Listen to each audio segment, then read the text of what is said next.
Well, hello everyone. How's it going today?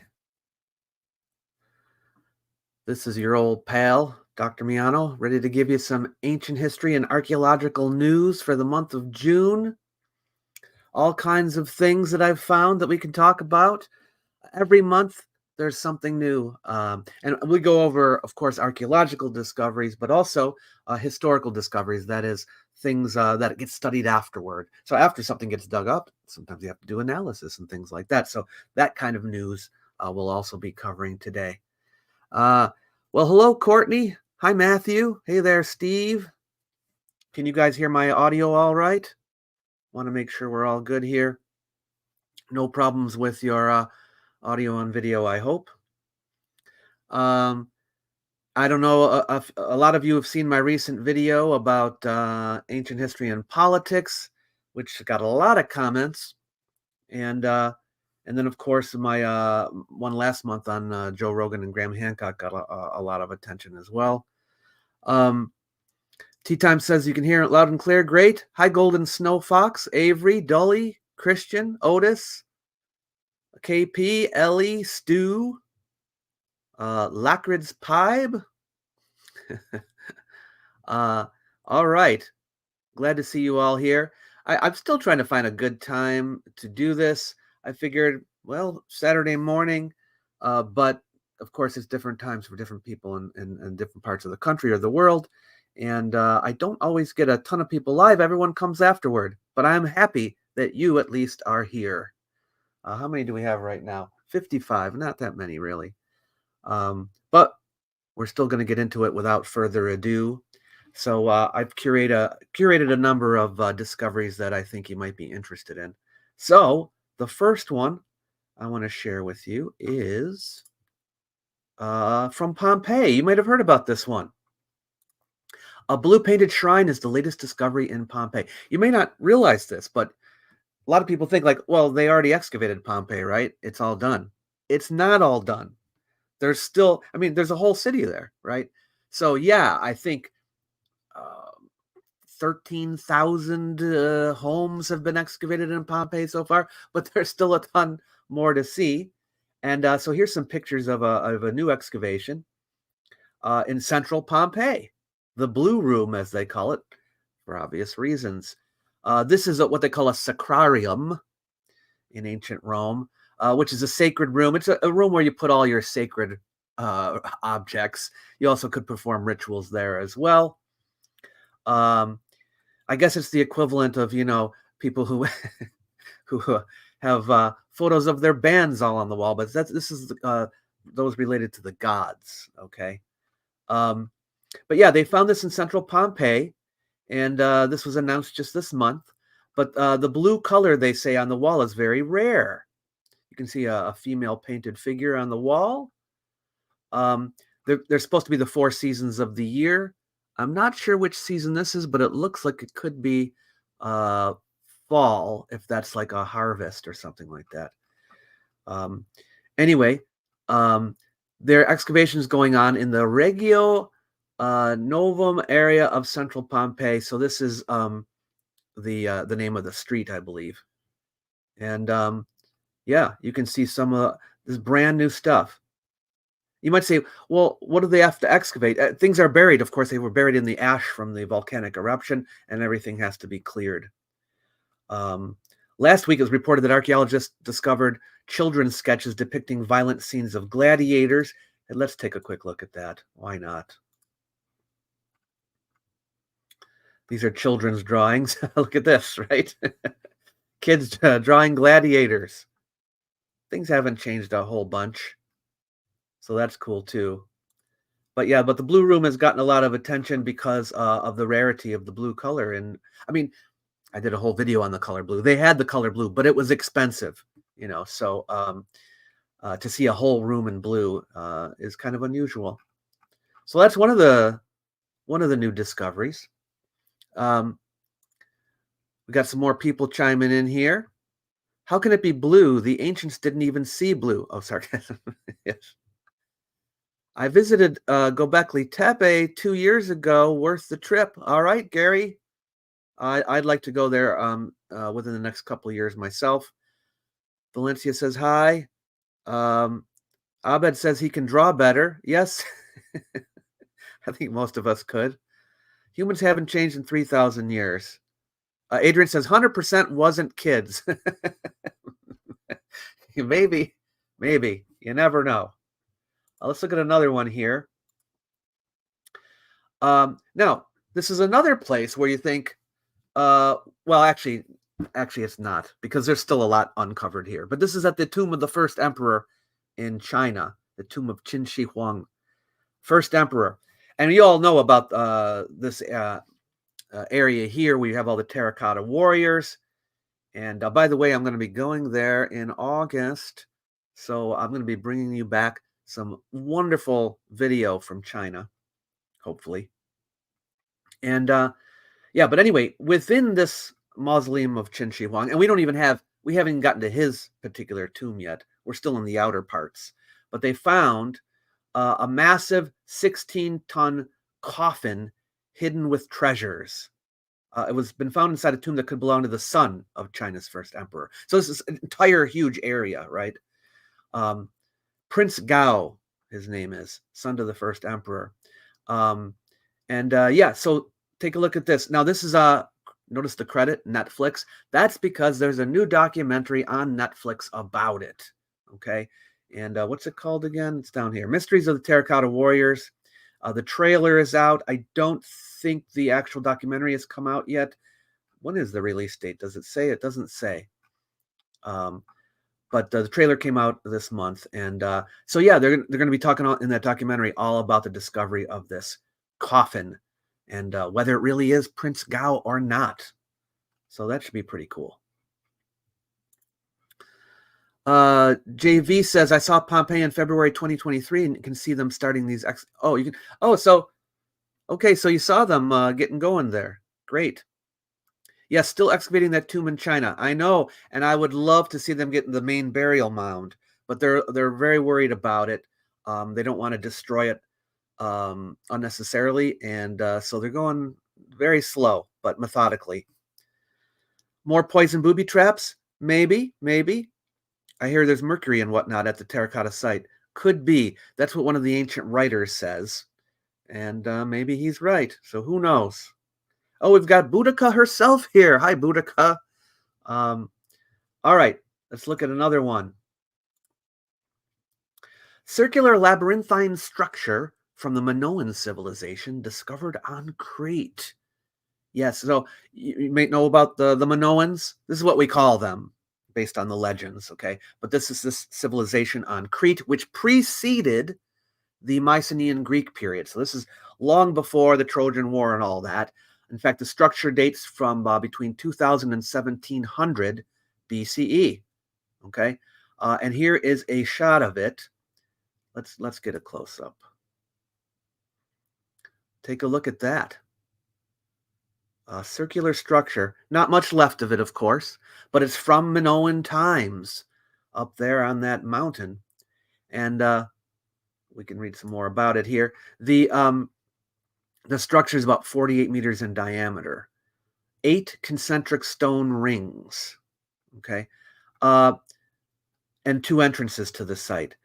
Now, what do they think it is? You know, at this point, it's guesswork, but they say likely served a community or ceremonial purpose. And that is about the broadest interpretation you can get. It's probably true, but what ceremonial purpose? What community purpose?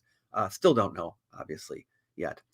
They found some animal bones there, however, okay? And usually when you see animal bones, that means the animals were killed there. So people killed animals at this site, which could be a ceremonial site. So they think these could be sacrifices or something like that, okay? Which we've seen in so many other places. Yeah. But the meticulous design and scale suggest a highly organized central administration, which we know, of course, the Minoans had.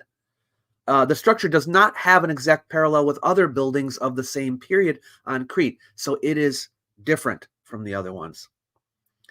And this was, by the way, found when they were getting ready to build an airport. This is how things happen sometimes. Yeah. So now the archaeologists are coming in. Well, they did come in to uncover it and all that. But yeah, they might find more. Who knows? So I thought that was an interesting discovery from this month. Avery says, Minoan, most likely source for story of Atlantis. That's very possible, what with the volcanic eruption and all that, and the tsunami that came and ravaged Minoan territory. Gary says, hey, tea time. Oh, you're talking to tea time. Okay. Abed says, ancient people love circles. They did. I wonder if they knew it even looked that way from above. Oh, you mean the people who built it, Dully? They probably did, but they probably didn't get a good look. Well, unless you can go up higher on the mountain, which is possible. I don't know what the territory looks like.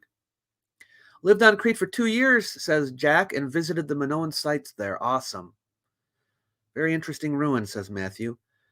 Wish I saw more of Crete, says JV. Knossos was amazing, but you can tell how much it was butchered when they rebuilt it. Had some major mixed feelings about it. Yeah, I've been there myself. And yeah, there's a lot of reconstruction at a lot of archaeological sites. But today, we're a little bit more careful about it. Not always, but back then they kind of did a lot. But there was a lot of untouched, authentic stuff there as well. Dully says, out of left field and totally random, but are we aware today if the big pictures on the ground in the Southern Americans knew what they look like?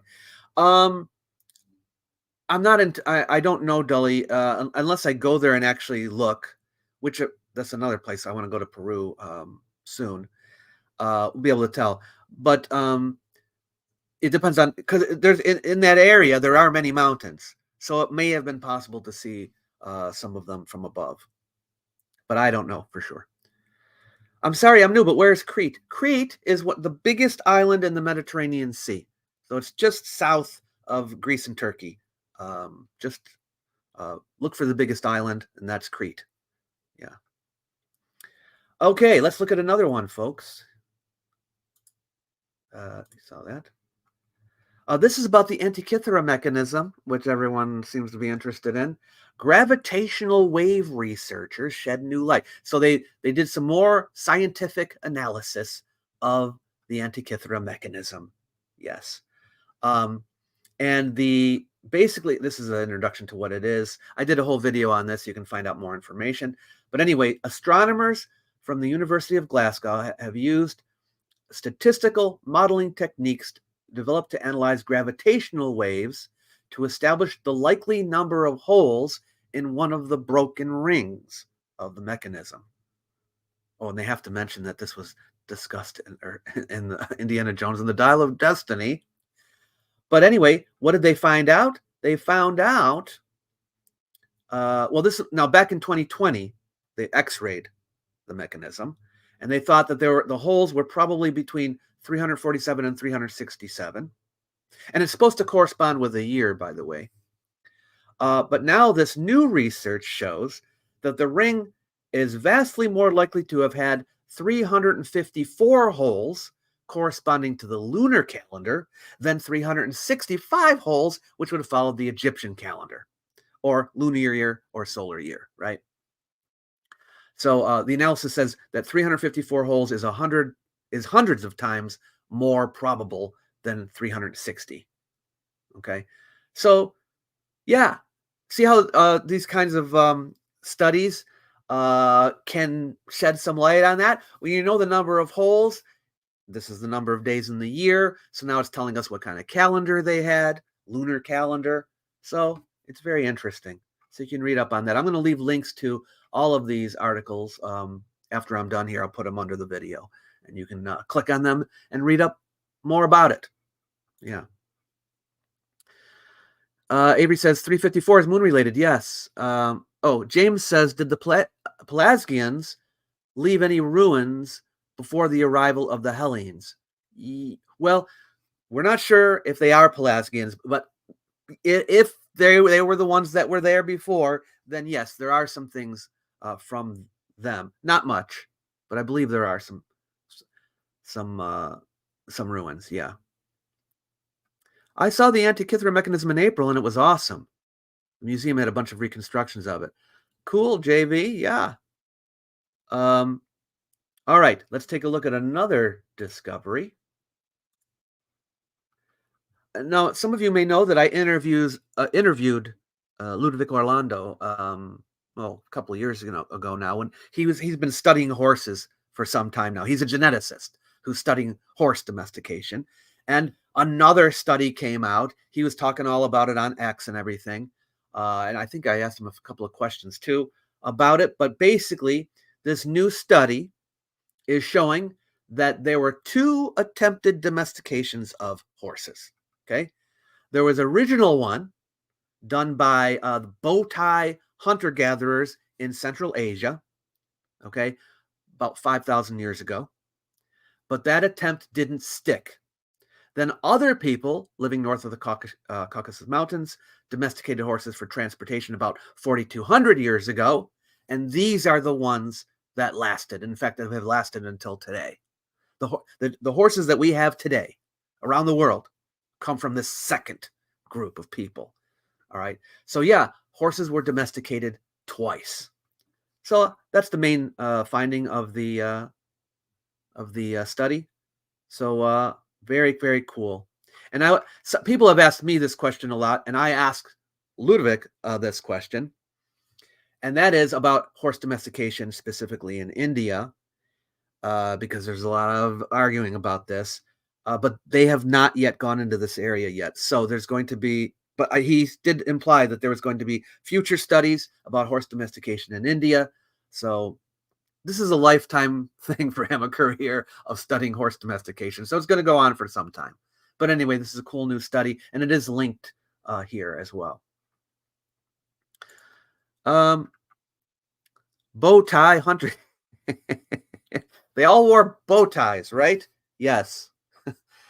Yes, that is Yamnaya culture it's talking about north of the Caucasus, for sure. Okay, so let's look at another one. An ancient site found in the United Arab Emirates may be the 6th century lost city of Tuam. You probably haven't even heard of the lost city of Tuam, okay? But yeah, so they did some excavations. You can see this picture here. And these are the ruins, okay, from el Quwain, which may be the remains of the lost city of Tuam. The discovery on Al Sania Island is potentially one of the most significant finds in the Persian Gulf region. Yeah, so it's on an island, okay, and it's thought the city was the capital of a territory on the Gulf Coast and a pearl fishing center famed for the quality of its gems. So in other in contemporary documents of the time, they talk about the city of Tuam, that was a major city, I guess specializing in pearls and things like that, and they didn't know where it was. Now it's not positive identification, but it's well within the realm of possibility that this is that city. The settlement that they found began in the 4th century CE and peaked in the 5th and 6th. It's right in the right time period. You can see a little bit more of it here. Yeah. So they found the pearling village earlier, but now more is being uncovered. Yeah. Large semi-urban tenement buildings they found.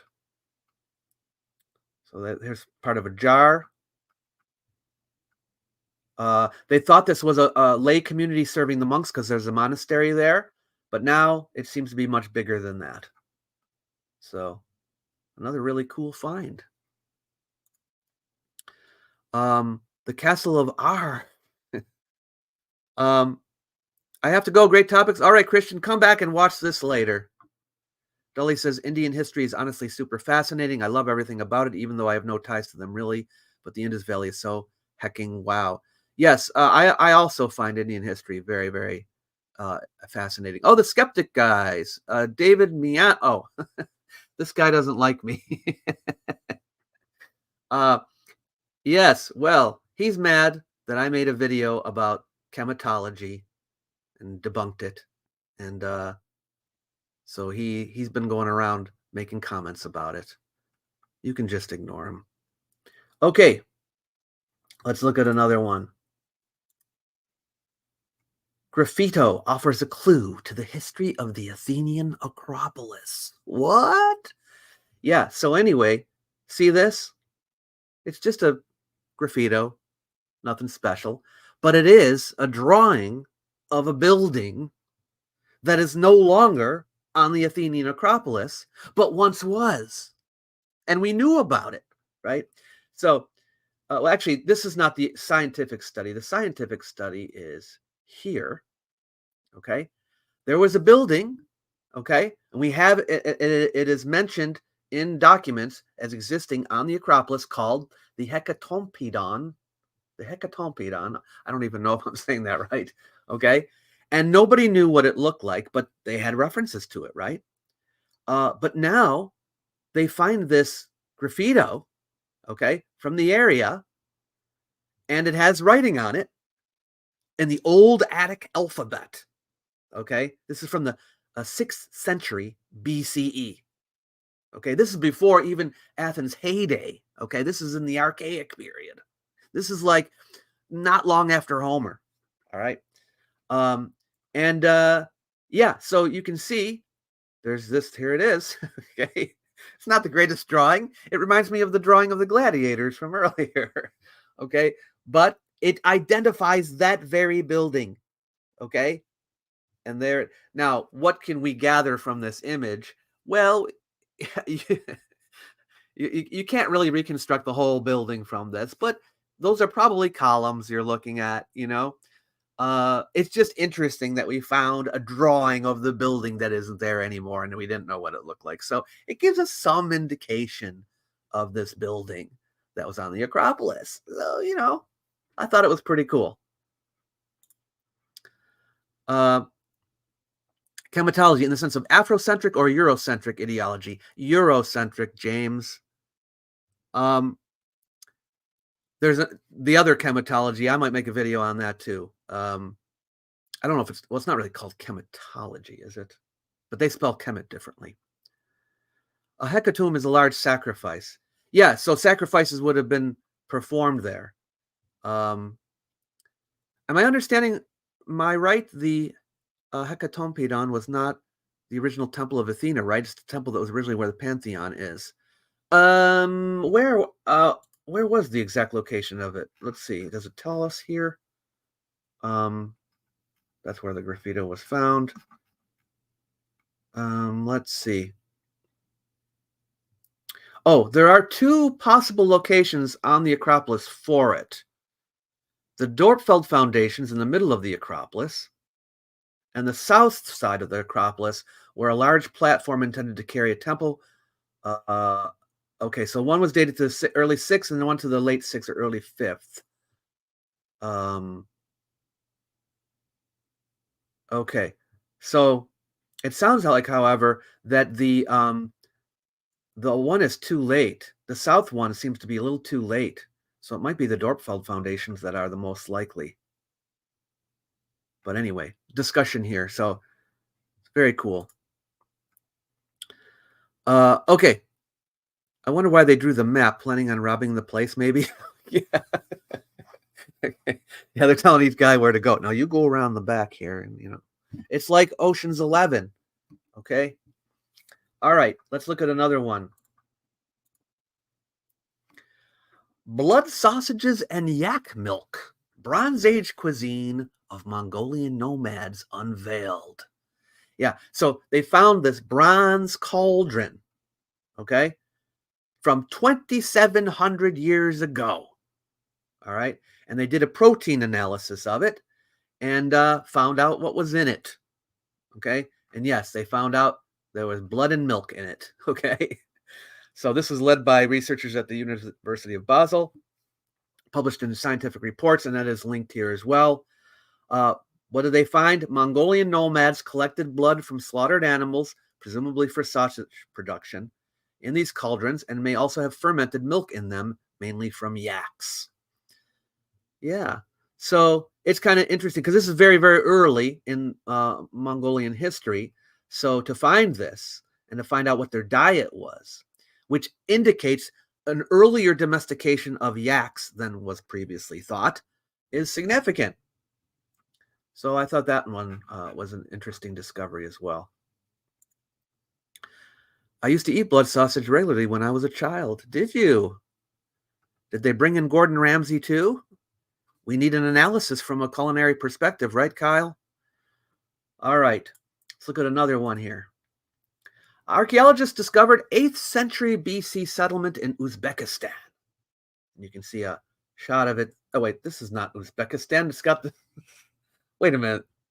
What are we looking at? Where did this picture come from? That is the step pyramid of Djoser in the background, isn't it? Maybe not. Maybe it is a Uzbekistan pyramid. There are step pyramids in Uzbekistan, so it could be. But boy, I thought I was looking at Egypt for a second there. But no, this has got to be, right? I'm trusting the website that they have the right image. So it's got to be Uzbekistan. But that is some step pyramid back there. Anyway, a team of Chinese and Uzbek archaeologists discovered an ancient settlement dating back to the 8th century BC in Uzbekistan, near the, I don't even know how to pronounce that, Surkhandarya River, also known as Sarkandarya. Okay, that makes sense. A square-shaped architectural structure with several rooms, including a kiln and waste pits, is present. Yeah, they found utensils, millstones, mortars, and pestles. So they had food processing here. Yeah. In addition, this is like a side story. Another major project involved the investigation of the ancient Kushan Empire. 25 old tombs and 6 buildings from the Kushan Empire were found as a result of the combined efforts. And that empire was around the 1st century, okay, inhabited by the Yuezhi people. And it was partly in Uzbekistan, but also in Afghanistan and Pakistan. But anyway, you can see the ruins here from Sarkandarya. Yeah. The discoveries are crucial for establishing a chronological timeline of the Kushan culture in the region. So this is pretty cool too. All right, how about another one here? 2,500-year-old slate containing drawings of battle scenes and paleo alphabet discovered in Spain. Now, this is from the Tartessos culture. Tartessos, you know, for a long time was this legendary society. We didn't even know if it was real. But in more recent years, we have found out that, yes, there was a Tartessos, and we've been finding more and more. I say we, like I was there. But my people, okay, have been finding things at Tartessos for the last few years. And this is the latest discovery. Okay, look at this stone tablet. Can I can't enlarge. I want to enlarge. Take a look at that. Some warriors. What I love about images that you find, like ancient art, you find out a lot of things that you could never find out from archaeology, or you might not find out from archaeology because like clothes don't last and things like that. You might be able to find some weaponry and maybe a helmet or something, but the clothes and all that is very difficult to find. So you rely on art. Now, these aren't the best pictures. They're better than the ones we were looking at before. But they give us an idea of what maybe Tartessian warriors look like. Yeah. It also has some alphabetic material on as well. This is like farther away, and they had to draw over it for you so you can see what's on it. All right. But yeah, the Tartessos people, in case you don't know, flourished between the 8th century and the 4th century BCE. On the slate's perimeter, they spelled it wrong. Someone had carved an alphabetical sequence of 21 signs in Paleo-Hispanic script. That's what we call the script from over there, the Paleo-Hispanic script. Oh, you can see it here. See that? That's Paleo-Hispanic for you.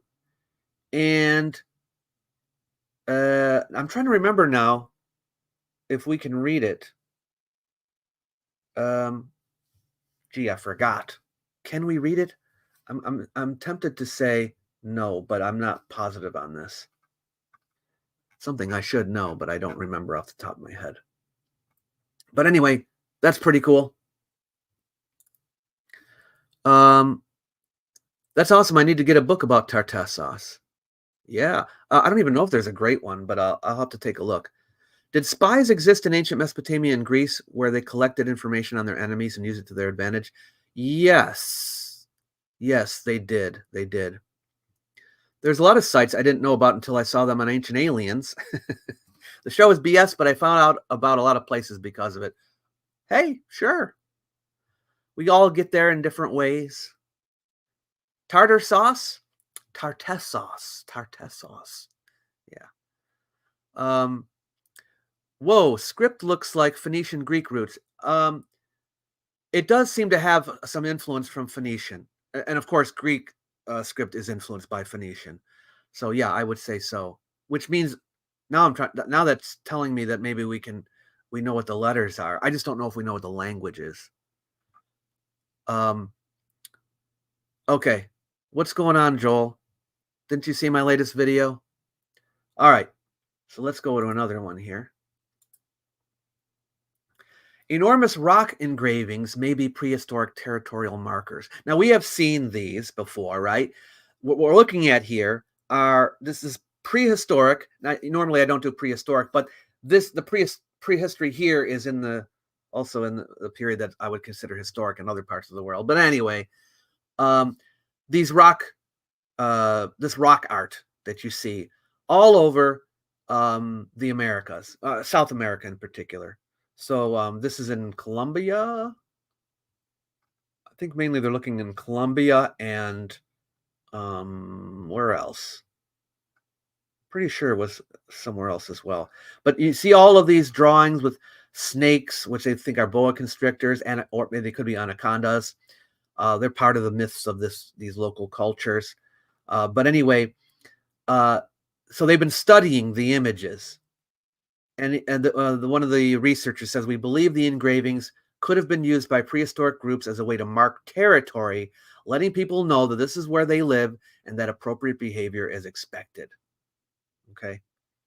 The engravings are mainly concentrated along a stretch of the Orinoco River called the Atures Rapids, which would have been an important prehistoric trade and travel route.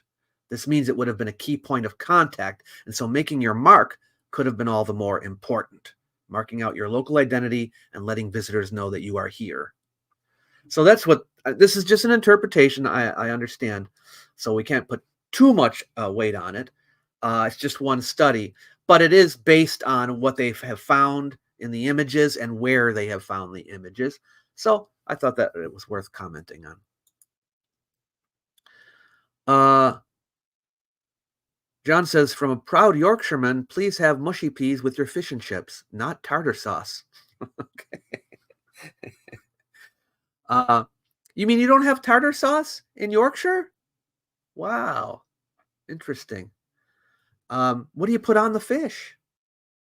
Vinegar? From a Dane, I will respectfully recommend remoulade, though.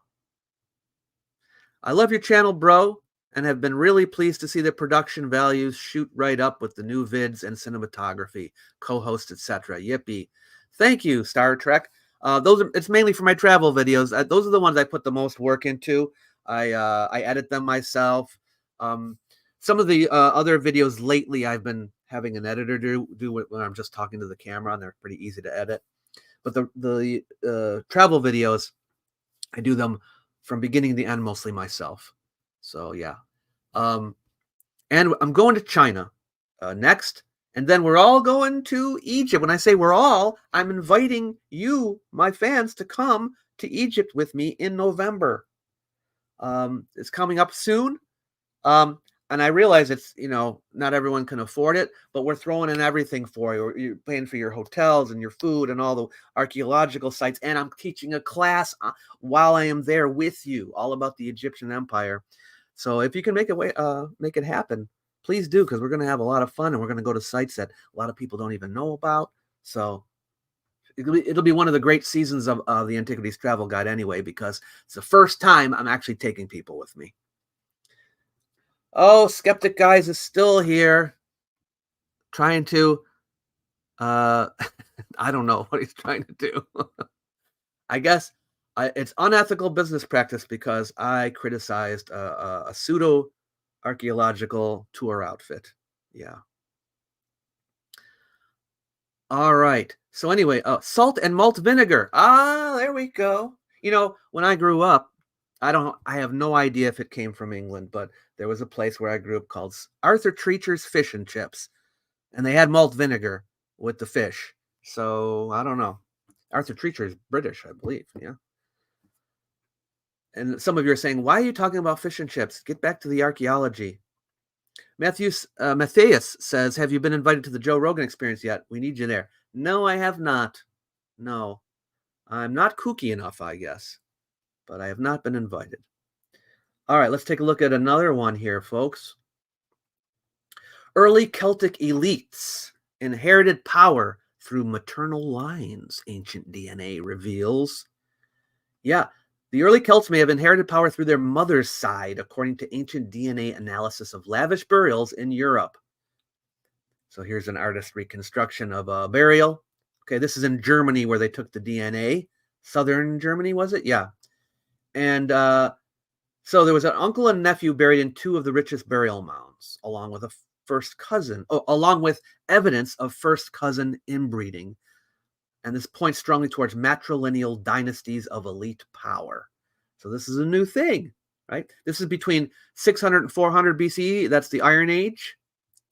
And, in this area, this is where the Celts were in those days. Well, they were all over the place, but we don't know a lot about them because they didn't have big cities or anything like that. But we do have their burials, and it looks like we have matrilineal dynasties. Now, there's something to be said here, and that is, this is just going off by whose children they are and so forth. We don't know exactly how their governments ran or anything like that, but the DNA seems to point in that direction. So the study's aim was to determine if biological relationships could be found across this time and space, thereby suggesting the early Celts had elite dynasties. They were just doing it to find out if they had dynasties, right? If succession was in the family. And yes, it was, but also it seems to have gone through the women. So that's very interesting. Yeah, you can see some of their other discoveries from the area. So you can read up on that. Ancient Celts. Let's see. Lately, a man has been griping about the introductions in your videos, expressing his dissatisfaction with them. Are you talking about just at the very beginning when I say, if you're interested in lost civilizations to subscribe, that little thing? Maybe people are getting sick of the same thing at the beginning of every video, and I need to change it up a little bit. I don't know. Okay, so let's look at another one here. Oldest deep sea shipwreck is a time capsule from the Bronze Age. They found another shipwreck. Okay, and this was off. This is in the eastern. I'm sorry, the eastern Mediterranean seaboard. And they found. Well, it's 3,200 years old, right? So that goes back to 1200 BCE or so. That's Bronze Age. This is a Canaanite shipwreck. Okay, it's off the coast of northern Israel. They found it in May.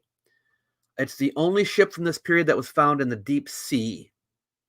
So this is pretty far. It's not right on the coast. It's further, which basically is saying that even back then, because I teach this in class, I always say, oh, back in those days, the ships just hug the coast.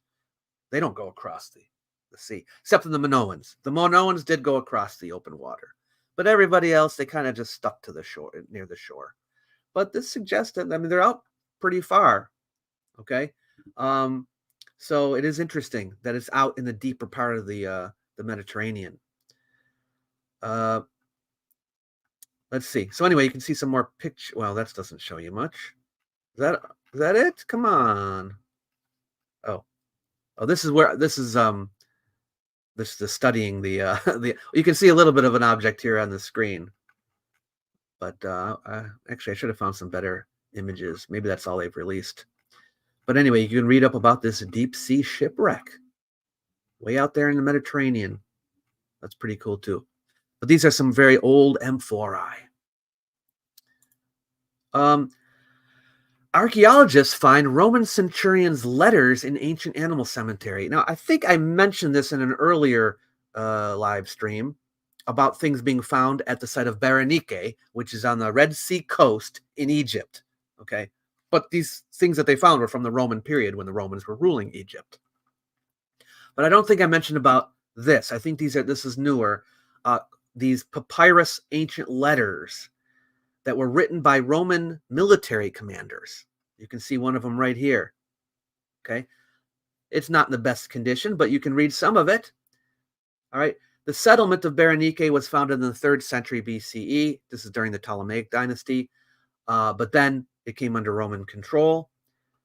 Okay, and here's a papyrus from the Roman period. And where's the content again? What does it say? Doesn't say. I thought I was thought there was something in here about what they were about. I'm pretty sure there was. Oh, yeah. Preliminary evidence indicates that they most likely represent letters exchanged from Roman centurions who were commanding officers in the army. They were the ones who looked after the interests of the Roman Empire in remote outposts. Oh, here we go. We know that in one of the letters, there are questions about the prices of various goods. Berenike was an intercontinental port connecting India, East Africa, Egypt, Arabia. The treasures of the whole world at that time flowed through it. Yeah. Archaeologists believe the letters came from a centurion's office or residence that must have been located near the animal cemetery, which is what they were excavating. So first they found fragments. That must be what I talked about before, and now they pieced a lot of them together. Yeah. But I guess we'll get actual translations in the near future, hopefully. But that was another cool discovery. Let's see. Buried in a pet cemetery as honored by the Ramones in Rome. Sweet. Rome was awesome cool that they had cemeteries for their pets. Well, the pet cemetery is more for the Egyptians than I think the Romans, but the Roman centurions were stationed nearby. But this is not to say the Romans didn't have pet cemeteries. I think they did too. Ancient Egyptian attempts to treat cancer seen in nearly 5,000-year-old skull. Look at this. So yeah, they have 2 skulls they found, which bear cut marks, which could be indications of attempted operations to treat cancer, or perhaps even to conduct postmortems to learn about excessive tissue growth. So there's evidence here of cancer in the head. Okay, I guess it would be brain cancer. And there was an operation in these skulls. So the full study you can get the link to right here. But yeah, so skull and mandible 236 belonged to a male who died at age 30 to 35. And look at how old this is. Between 2687 and 2345 BCE. That's pretty old. Okay, this is Old Kingdom. This is around the time of the Great Pyramid, folks. The real time of the Great Pyramid. Skull E270 belonged to a female who was more than 50 years old when she died between 663 and 343 BCE. So this is much later during the between the 26th and 30th dynasties. Micro CT scans of skull 236 showed a large lesion consistent with excessive tissue destruction. Okay. Similar lesions were found on skull E270, consistent with a cancerous tumor. So yeah, so they operated on him. Don't know how much they knew about cancer, okay, but they were trying to treat it. The first one is the most interesting one because they were doing that in the Old Kingdom. That's a long way back. So that's pretty cool. All right, what are my folks over here saying? Oh, chilled walrus has entered the building. Egyptian cataract surgery during same period. Yeah, that's right. Yeah, it is very long ago. Very long ago.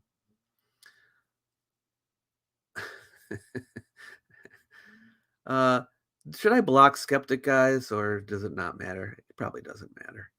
Okay.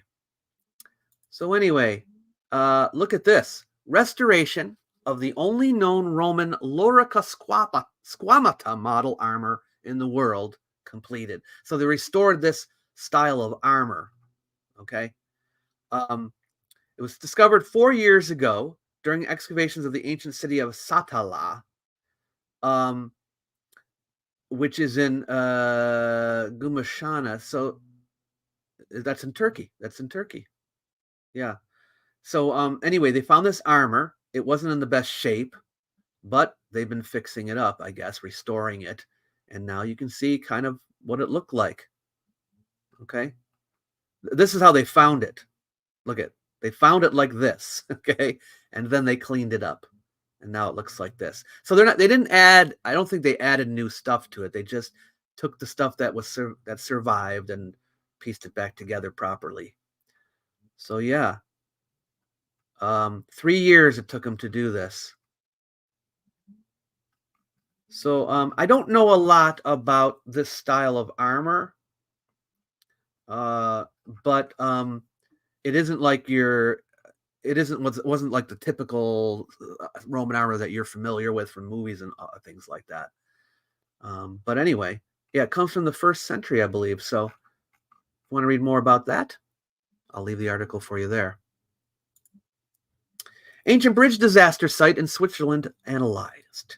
Yeah, there was a bridge. Here's an artist's construction of the bridge. Okay, there's not much to it. You might be thinking like, wait a minute, this is a wooden bridge. Yeah, it's a wooden bridge. And you think, well, nothing's going to be left of it. You can understand why a stone bridge might last until today, but not a bridge like that. There's no way. Well, parts of it survived, so we knew there was a bridge there. Yeah. This is a 2,000-year-old bridge, okay, found at a site in western Switzerland, okay, Cornot-les-Sauges. Yeah. It had previously been suggested that the site could represent a sudden flood or a place of human sacrifices. The researchers determined that the well-preserved bones, there were bones of people there. At least 20 people, 17 adults, 15 of whom appear to have been young men, 1 girl, and 2 small children. The state of preservation suggested the bodies were covered with sediment soon after death. They didn't have any familial links, DNA indicated, okay? But they were Celtic. All right, they had injuries on all parts of their body, likely by violent impact, but no wounds by sharp objects. Okay, they can't tell, though, the radiocarbon dating can't tell you if they all died on the same day. Okay, that's impossible to tell. So we don't know. But the question comes up, did the bridge collapse and they died when the bridge collapsed? But anyway, after considering all the evidence, the researchers think the group of young men may have been prisoners or slaves who were killed by a violent and sudden accident. Okay. Some people think that the bridge was a place of sacrifice. I guess we killed people and threw them off the bridge or something. And I think, yeah, here's the actual scientific report about the people who died and an analysis of this bridge. Yeah. But it's pretty cool. So, yeah, this is between the 5th and 1st century BCE. So you can read up on that if you'd like. Have you been to Sanxingdui yet? No, but I am going in August, Kathy. So you'll hear all about it in the next series of the Antiquities Travel Guide. Yeah. Russia has unearthed a 44,000-year-old wolf. Oh, I did not know that, KP. Very cool. The bridge could have collapsed. Boat could hit the bridge. Still happens. Yes, it does. Bigfoot got him. Trolls. Bring back human sacrifice. Oh, you people are funny. Okay, so let's go to the next one here. World's oldest wine found in 2,000-year-old Roman tomb. An urn found in Spain. It's from a tomb in Spain. There was cremated remains of a man in it, a gold ring, and 5 liters of liquid. So they studied the liquid, and what was it? It was white wine. I don't know if it tells you something about the guy. I don't know, but when I die, I want you to put some wine into my ashes, or if it was some kind of ritual. But this is the oldest known liquid wine in existence. Now I should say, we have evidence of wine manufacture from far earlier than this. I think the earliest is in Iran, and it goes way back to prehistoric times. But we're just talking about residue left in a pot This is liquid wine that lasted. Okay, so this is the oldest known liquid wine. And the archaeologist said it seemed impossible that a liquid could have remained in this state for 2,000 years, but there it was. The vessel was sealed. This is in Speyer, Germany. Oh, well, the headline said 2,000 years old. Now you're taking off 300 years. Come on, people. 1,700 years old. 1st century AD. Well, wait a minute. That's 1,900 years old, isn't it? Actually, it's 2,000 years old. So make up your mind, folks. Okay. Oh, it was believed to be about 1,700 years old. Oh, now they know it's 2,000. Okay, I got it. Sorry, folks. It was the remains of a 45-year-old man. 5 liters of liquid. 5 liters is a lot, isn't it? 5 liters is a lot.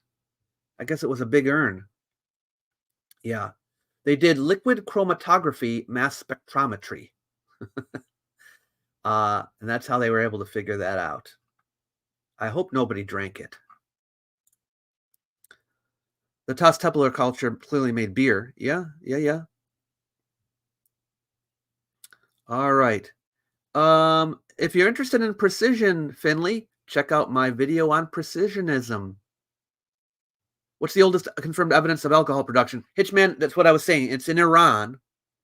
And I can't remember the name of the site, but it goes way back to like this is pre-cities, okay?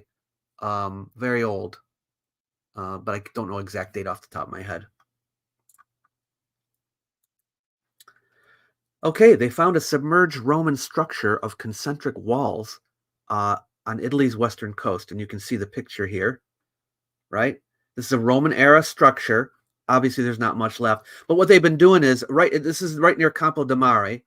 They knew there were Roman remains off the coast, so they've now been going into the water to investigate because the water has risen since Roman times, and there's a lot of stuff along the coast, so we can find things, right? The water obviously destroyed a lot of it, but yeah, is there another shot? So here's underwater, one of the walls of the structure. All right. It's some kind of pavilion with a double belt of brick walls. It has a clay foundation, and the clay foundation had some wooden formwork and wooden foundation post within it still underwater after all this time. Isn't that cool? So they're not sure what it is, but they say the way it's made, this is the kind of thing they would use for baths, aqueducts, and cisterns. Anyway, so it's pretty cool, this structure. All right, that's all I want to tell you about that one.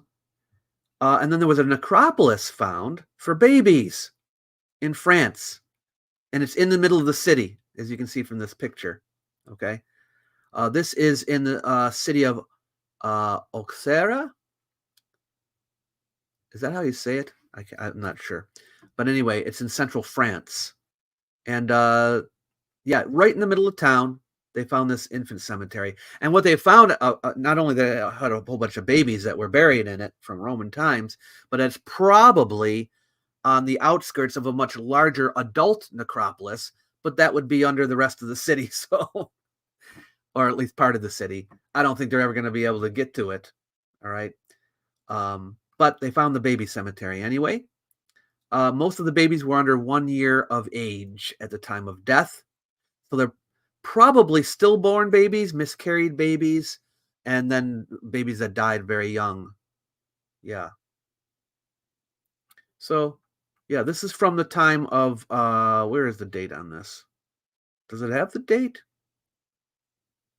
Oh, it's from a Newsweek article that I don't have here. Let me see if we can find the date here. Here we go. Here's the Newsweek article. 1st to 3rd century AD. Oh, there you go. There's a much better shot. Look at that. Right in the middle of town. There you go. This is where the Gauls lived, but Romans were ruling over it at the time. Gauls were Celts.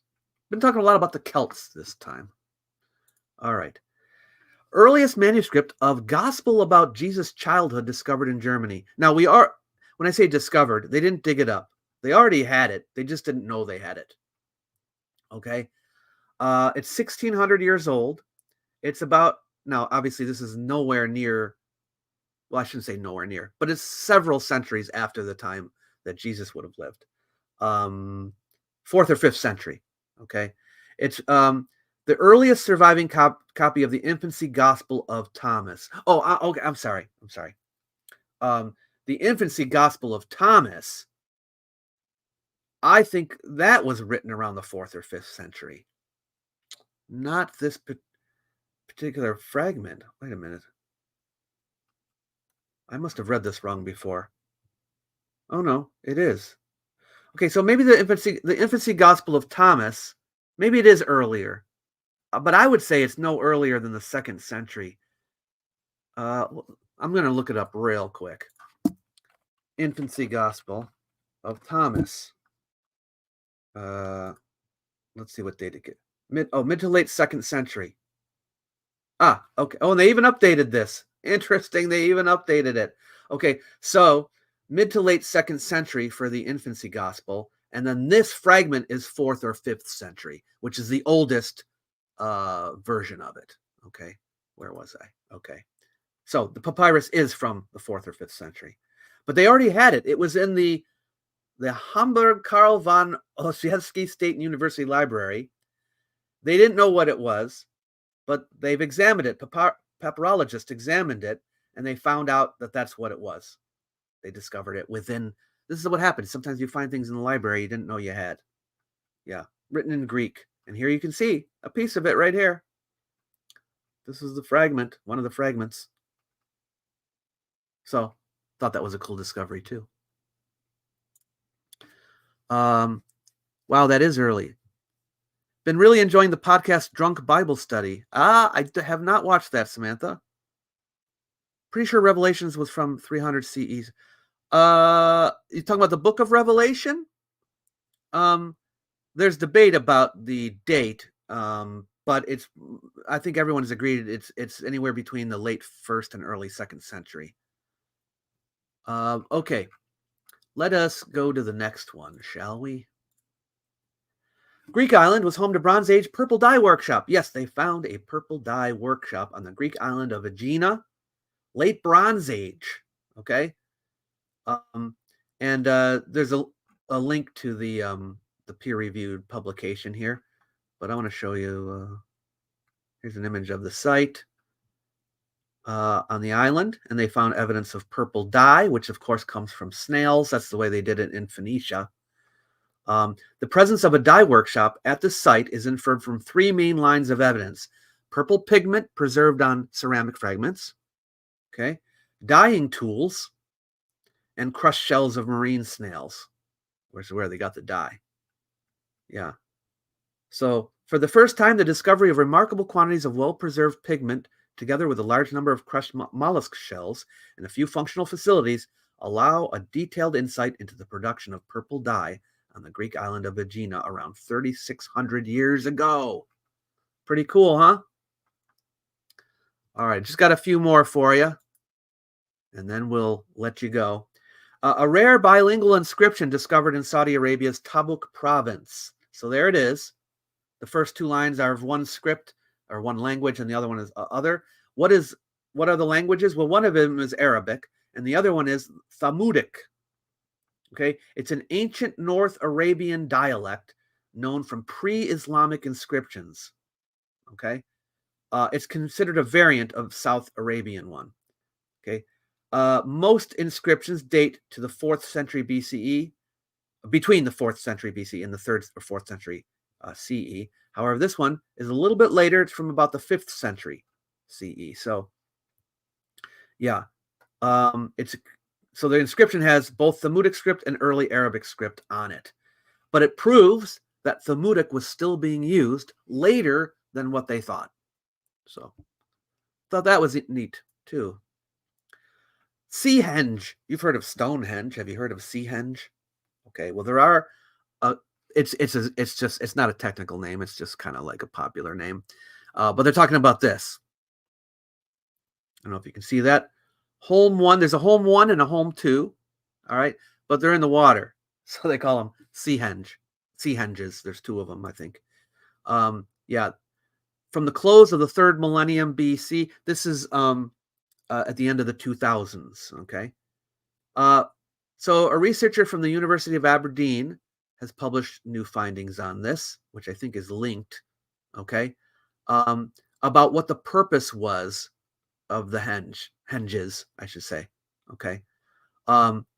So he thinks, well, the old idea was, the previous suggestion was that they may have been erected to mark the death of an individual, while others have suggested they were used for sky burials, where the dead would be placed inside to be pecked and carried away by carrion-eating birds. Yeah, a sky burial is where you let the birds eat it, and they, I guess, because they take the body away in their mouths. I don't know. Dr. Nance puts forward an alternative explanation in his paper, instead suggesting that Seahenge and the adjacent timbered circle were constructed during a bitterly cold climatic period for rituals intended to extend the summer and return and get the warm weather to return. Okay. Again, this is just one study by one guy. This is his argument. Take it with a grain of salt. It may or may not be correct. Okay. But I thought it was an interesting study that just came out. So I'm going to share it with you. Okay. Let's look at it. We've got 3 or 4 more here, and then we'll be done. More than 100 Maya boys, some as young as 3, were sacrificed and buried in a pit in Chichen Itza, DNA study reveals. Oh boy. Well, you already knew that the Maya practiced sacrifice. This is relatively late. Chichen Itza is one of the later, it's post-classic, but it's a site that everyone is familiar with. But yeah, they found 100 individuals buried in this mass burial. Okay. And they were sacrificed. They were buried over a 500-year period. Now, this is between the 7th and mid-12th century. So this gets into medieval times, of course. I usually, but when I'm talking about the Americas, I'll usually go up to 900 or so. That's the end of the classic period. But this extends past that. But anyway, all of them were boys. A quarter of them were closely related. Okay? And they even discovered 2 sets of twins in the burial. Most of them were between 3 and 6 years old. This is kind of horrific when you think about it, right? But yeah, normally we think of people like Carthaginians or Canaanites sacrificing children, and we think of the Maya sacrificing adults. But in this particular case, we have very young boys being sacrificed here. Yeah. They were wondering if any of them were women, but they weren't. Yeah. So I thought that was an interesting discovery as well. This comes from Korea, a new type of Silla tomb. This is from the period between 57 BC and 8935, it says, the Silla Kingdom. So this is very ancient in Korea. And we already knew about many burials and tomb types from this period, but they found a new kind. And archaeologists, of course, salivate over these things. The general public were like, okay, another different type of tomb, so what? But I thought it was kind of interesting because they did not find any of these types of tombs before. And so we now know of a non-standard tomb type from the Silla Kingdom. But you can read more about that here. Here's some of the broken pottery that was found there. And then, oops, what is this thing? What happened to my article? Okay. Okay, so it's not going to let me. Oh, because I clicked on this so many times, it's not going to let me show it to you. Okay. All right, forget it then. We'll skip you, art newspaper. We don't care about you. All right. 2 infant burials found under prehistoric dragonstone in Armenia. So this is from Armenia. See these upright stones? They're all over the place. There's like 150 of them. Sometimes they're called serpent stones. Sometimes they're called dragon stones. You can see the images on them there. And they're all over Armenia. Yeah, 150 have been documented. Oh, I'm sorry. 150 have been found. 90 of those are in Armenia. Okay. The remaining ones in adjacent areas. And there's 3 types of dragon stones. Those that have fish, those that resemble fish, those that resemble bovids, and those that are hybrids. Anyway, these are the ones from a place called, I don't know if I'm going to butcher this, but Lhashin. And they found burials underneath them. Okay, here's where it is. And yeah, so they dug underneath them, and there were 2 babies between the ages of 0 and 2 months. A woman was buried there. Yeah. Oh, you can see the burial here. Oh, wait a minute. So the stones are not upright? Why are they standing up here? In the picture, the stone is laying down and is covered over the top. Okay. I see. So I guess these dragon stones they were not upright to begin with. I did not know this. They must have been laying flat over the top of the tomb. The discovery has multiple implications. First, the connection between the burials and the dragon stones raises the possibility that these monuments served a purpose other than decoration or remembrance. Could be for funerary purposes. Yeah. The presence of infant remains under such a monolith also raises questions about the funerary practices and beliefs related to death and the afterlife in Bronze Age society in Armenia. So that was interesting too. So what have you got to say about all that? Oh, no, the new comments were coming up. No wonder I didn't see any. Strong enough beliefs can do strange things to anybody's morality. That's true. That's true. I think Sardinia and Sicily are bigger than Crete. Are they? Maybe. Okay, it's the biggest island in the Eastern Mediterranean. Local disasters, surplus children. I think this act was more common than most people realize, however unsavory. Yes, I think you're probably right. Keep in mind that if you are desperate, right, and you're like, we're all going to die, we got to do something to please the gods, right? This is what the Carthaginians did. Usually they sacrifice children in crisis moments.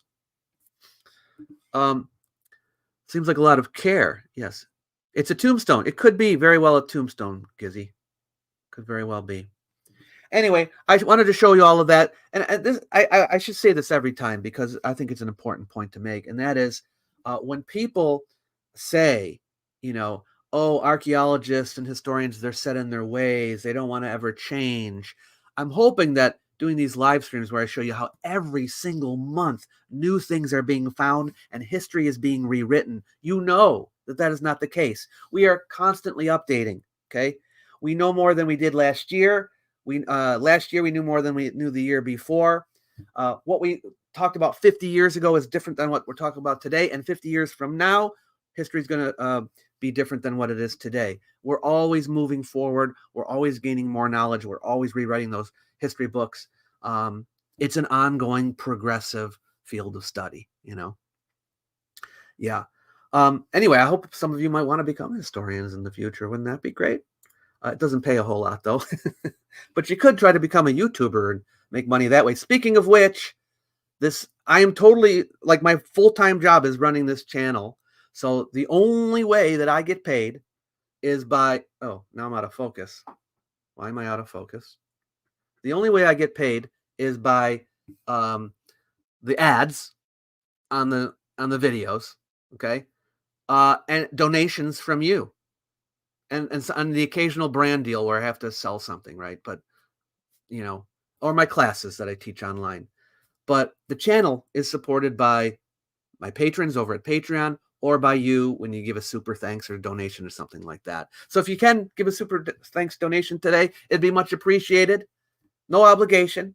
Or you can become a patron over at patreon.com/World of Antiquity. $2 a month just to support one of your favorite channels if you feel like it. It would be much appreciated. Thank you, everybody. I'm glad you could come today. I hope you have a wonderful rest of the weekend. And next month, we will be back to talk about the discoveries from the month of July. Catch you later.